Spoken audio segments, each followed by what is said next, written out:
Izzy, and today I wanted to do a very quick run through on using oils as a yoga teacher. So oils are a huge part of my personal yoga practice, but also when I teach my students. But a key, huge factor in essential oils with yoga is always getting permission. So before you even use the oils on the students, you need to make sure that one, the studio is okay with it, but also that the students are okay with it. So before I start any yoga class, I always let them know that this is a class we use essential oils in, and I tell them that they're going to have the option. We always start every class laying down, and the way I do this so it doesn't disrupt the entire class is I will tell them to put their arms by their sides, palms facing up, and let them know I'm going to administer a drop of oil to their left hand, to their receiving hand. But should they not want that oil, they can put that hand on their stomach as a way to gesture to me without telling the whole class that they don't want oils. It's very important to let your students feel empowered and know that they have a choice, that they don't have to use the oils. But oils are an amazing tool in yoga practice. So my two favorites that I like to use just for a simple deep stretch class is lavender oil and peppermint oil. So peppermint oil is the oil that I start the class with, because peppermint oil is an oil that not only opens our airways and helps us get those deep ujjayi breaths, but it also awakens you, energizes you, and if you're in a vinyasa class or a class that's going to bring the heat, just a drop of peppermint oil even on the back of their neck can help keep them cool. And then to end class, I always love to use lavender. Lavender is a very gentle oil. It's not an overpowering scent, but it is so calming. So it's the perfect oil to use before Shavasana begins.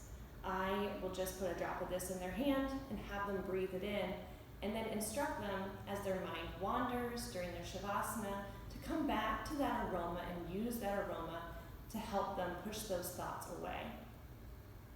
A key safety tip for using oils on yoga students is not to straight up put the oil in their hand.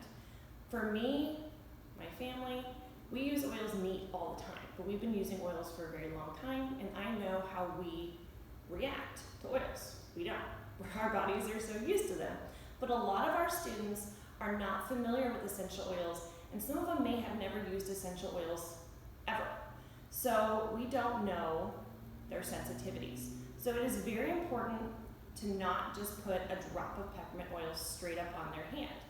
What I do for safety and also sanity reasons is I will make dropper bottles. So this dropper bottle is fractionated coconut oil and peppermint oil drops. The reason I do this is two reasons why it's in a dropper. One, it's diluted for the student, so when this is administered to their hand, it's not straight up peppermint, so it's not going to give them a burning sensation or anything like that. But also, it's a dropper, so you're not making contact with every single person's hand. When you do drops, you're not going to do that, but it's going to be straight up oil. But when you do a roller, which we all love rollers, you are touching every student's hand with that roller bottle, and that's gross because you don't know where everyone's hands have been, and during cold and flu season, that is just the key for disaster. So a dropper bottle is a nice, clean, germ-free way to administer oils to your students, but also to dilute the oil so they're not getting it so potent if they've never used oils before. My ratio for this is, these are just little bottles. I fill it up with fractionated coconut oil, and then I put about 20 drops of essential oil in it so they still get the smell and they still get the benefits. So that is just a very quick Oils 101 for yoga. You can use so many more oils, but if you're just starting out, start out slow, and definitely peppermint and lavender are two great and easy ones to start using aromatherapy in your yoga classes. One more note, any oils I talk about in these videos or you see diffusing are always Young Living essential oils because they are therapeutic grade, pure essential oils that I know are safe for me, for my family, and for my students. Okay, thanks for watching. Bye.